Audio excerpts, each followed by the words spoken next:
those hatches have been opened. The crew has been moved into the equipment lock portion of the Quest airlock.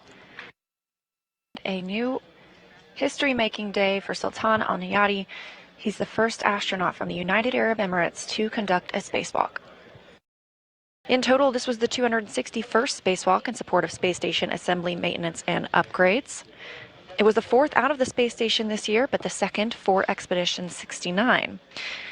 Today was the 8th spacewalk for Steve Bowen, totaling 54 hours and 19 minutes, and obviously the very first for Al Neyadi with 7 hours and 1 minute.